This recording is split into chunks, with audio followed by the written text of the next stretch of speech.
Time now for some real talk about foreign policy. President Obama getting burned on that topic by his second former defense secretary, Leon Panetta, in a 60 Minutes interview. Listen to this. I think the president's concern, and I understand it, was that he had a fear that if we started providing weapons, we wouldn't know where those weapons would wind up. My view was you have to begin somewhere. I think that would have helped. And I think in part we paid a price for not doing that in what we see happening with ISIS. Panetta joins former cabinet members Hillary Clinton and Robert Gates, as well as General David Petraeus, in saying the Obama administration made a mistake by not arming Syrian rebels more than 2 years ago, before ISIS was allowed to morph into a formidable terrorist organization. So did President Obama know something more about counterterrorism strategy that his top military advisors did not? Or is his decision to ignore their advice now coming back to haunt him? Joining me for some real talk, David Avella, president of GoPac, a training center for Republicans, and Bernard Whitman, that is, sorry, Bernard, former pollster for President Clinton and CEO of Whitman Insight Strategies. I was just so excited to see you again, David and Bernard. Great to see you. Yeah, I got stumbled on my words. Good to see you, Gretchen. All right, hopefully you're not going to stumble on this one, Bernard. What the heck's going on? A lot of top military people 2 years ago said you should arm the Syrian rebels. President Obama turned a blind eye, and look where we are now. What do you say to that? Listen, to be honest, I think that in retrospect and in hindsight, Panetta and Petraeus and Hillary Clinton were right.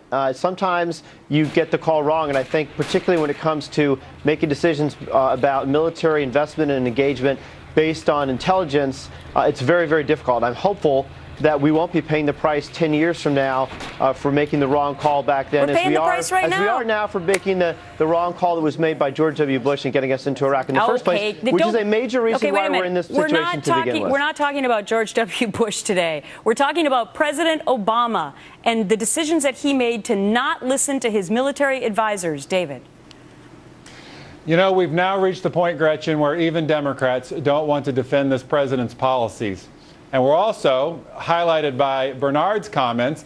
Team Clinton no longer wants to be defined by the policies of President Obama. And they are going to do all they can to continue to distance her, I should say, from his policies, so that when she's running in 16, should she decide to do that, she can say, despite the fact that I was out there touting the president's policies to world leaders all across the country, I wasn't really for them. And instead, I'm for these new set of policies that she's going to be talking about when she runs in 16. Bernard, is David right? Because Bill Clinton has just said in the last 24 hours that he supported 2 years ago the proposal that Hillary and Secretary Panetta and then CIA Director General Petraeus made to give the Syrians more robust weapons. Look, obviously there was a difference of opinion, and I'm sure that there were a number of advisors on the other side arguing the case that ultimately President Obama took, which is we should go slow, we shouldn't arm the rebels yet. In fact, you know, these intelligence estimates are very, very difficult to wade through. Don't forget, John McCain was in favor of arming ISIS for a while. So the situation on the ground was very, very fluid. Obama made a particular call. He was cautious in that part of the region, didn't want to get involved in another Middle East entanglement. Went against all the advisors, went against all the top advisors. Okay, I want to move on to a lighter topic. Democrats would love to see more of First Lady Michelle Obama on the campaign trail without her husband, apparently, and no wonder. Pew poll in July finding she has a 62% favorability rating. Latest Wall Street Journal poll finding the president's favorability at just 40%. David, is it a smart move for Michelle Obama to go out before the midterms? It's admirable that the First Lady wants to go out and campaign for Democratic candidates, but you can change the messenger.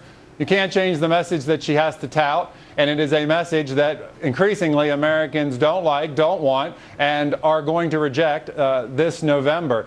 While she'll certainly help raise some money for the candidates that she goes in for and create a little buzz for the day, it's not going to result in people voting for the candidates that she campaigns for just because she attended. Bernard? Look, Michelle Obama is a powerhouse. She's incredibly popular, and that also often happens in the second midterm election for presidents. Laura Bush was out there on the stump when George W. Bush's presidency presidency was sort of in the toilet in 2006. Michelle Obama, extremely popular. She resonates with people. She connects with people emotionally. She's done a lot of amazing work to help stem the rates of childhood obesity in this country. And she speaks in a way that average Americans can connect with. I think the president will be out there where he can help. And I think Michelle Obama in races like Kay Hagan's and Michelle Nunn's and Allison Grimes in Kentucky will be very helpful. The president may be out there, but it will be up to the candidate whether or not they want to be seen with the president. And by the way, Bernard, you're 2 for 2. You somehow brought President Bush into both of your topics today.